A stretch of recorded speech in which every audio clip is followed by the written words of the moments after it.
Hello students, आज हम exercise 5.1 का क्वेश्चन नंबर 9 सॉल्व कर रहे हैं। इन द एडजॉइनिंग फिगर, यानी आपको ये फिगर दी गई हुई है, इस फिगर के अकॉर्डिंग आपने बताना है कि is angle 1 adjacent to angle 2। क्या एंगल 1 जो है वो एंगल 2 के एडजेसेंट है? तो सबसे पहले हम डिस्कस कर लेते हैं कि एडजेसेंट एंगल होते क्या हैं। एडजेसेंट एंगल होते हैं साथ साथ लगने वाले एंगल, और साथ में उनका वर्टेक्स जो है वो कॉमन होना चाहिए। अब यहाँ पर इस फिगर के अकॉर्डिंग हमने यहाँ रफ फिगर बनाई है, और यहाँ पर देखो एंगल 1 जो है वो एंगल 2 के बिल्कुल एडजेसेंट है, यानी कि साथ साथ लग रहे हैं ये दोनों एंगल, और साथ में इनका जो वर्टेक्स है यानी कि ओ, ये कॉमन भी है। तो यहाँ पर हम इसका आंसर लिखेंगे yes, angle 1 adjacent to angle 2। Next उसने पूछा है is angle AOC adjacent to angle AOE। क्या एंगल AOC जो है वो एडजेसेंट है एंगल AOE के? तो यहाँ पर AOC देखो कौन सा है, ये है आपका AOC एंगल, और ये एडजेसेंट है AOE के, यानी AOE पूरा एंगल उन्होंने ले लिया।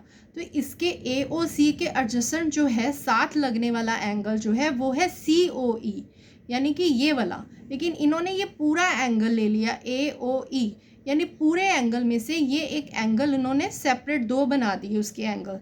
तो यहाँ पर ये एडजेसेंट एंगल नहीं है, साथ साथ लगने वाले एंगल नहीं है, ये एक पूरे एंगल में से एंगल निकाल दिया। तो यहाँ पर हम लिखेंगे नो। नेक्स्ट है do COE and EOD forms a linear pair. क्या COE जो है और EOD जो है ये लीनियर पेयर बनाते हैं? तो सबसे पहले हम डिस्कस करते हैं लीनियर पेयर क्या होता है। लीनियर पेयर होता है जब एक ही स्ट्रेट लाइन के ऊपर दो एंगल्स बनते हैं, उन्हें हम बोलते हैं लीनियर पेयर। और इनका सम भी अगर हम करें, दो लीनियर पेयर के एंगल्स को अगर हम सम करें उनका, तो वो भी 180 डिग्री के इक्वली होते हैं। तो यहाँ पर उसने बोला है COE और उसने बोला है EOD। ये दोनों लीनियर पेयर हैं। हाँ, ये दोनों स्ट्रेट लाइन पर बन रहे हैं, इसलिए ये लीनियर पेयर हैं। तो हम यहाँ लिखेंगे यस। सो इससे सम का नेक्स्ट पार्ट है R angle BOD and angle DOA supplementary. क्या ये दोनों एंगल्स जो है वो सप्लीमेंट्री एंगल्स हैं? सबसे पहले डिस्कस कर लेते हैं कि सप्लीमेंट्री एंगल्स होते क्या हैं।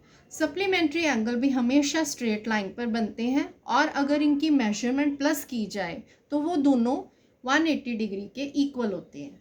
तो यहाँ पर हमें इनके एंगल्स तो दिए नहीं हुए, तो यहाँ पर सिर्फ उसने यही क्वेश्चन पूछा है कि एंगल जो है BOD जो है और DOA दोनों सप्लीमेंट्री एंगल हैं।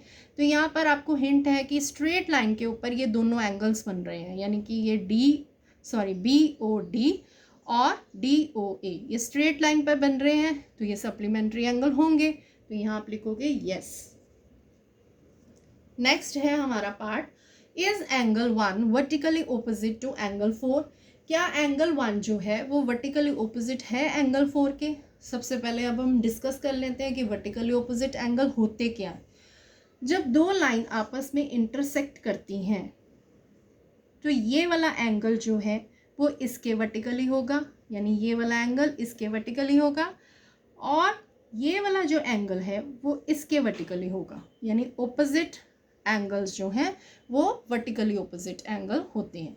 तो यहाँ पर एंगल 1 जो है उससे पूछा एंगल 1 जो है क्या वो एंगल 4 के वर्टिकली ऑपोजिट है यहाँ पर? तो हम यहाँ लिखेंगे कि एंगल 1 जो है वो एंगल 4 के ऑपोजिट वर्टिकली है।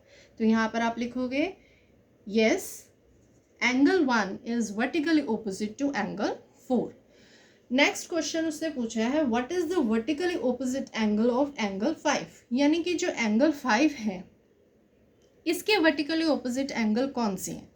ये जो 5 एंगल है इसके वर्टिकली जो ऑपोजिट है वो ये भी है, और इसके वर्टिकली ये भी है ऑपोजिट। तो यहाँ पर हम लिख देंगे कि CO और जो B है एंगल 5 के वर्टिकली ऑपोजिट एंगल कौन सा होगा? एंगल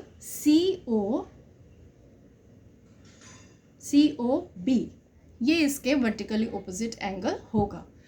तो ये इसके आंसर्स हैं। Thank you.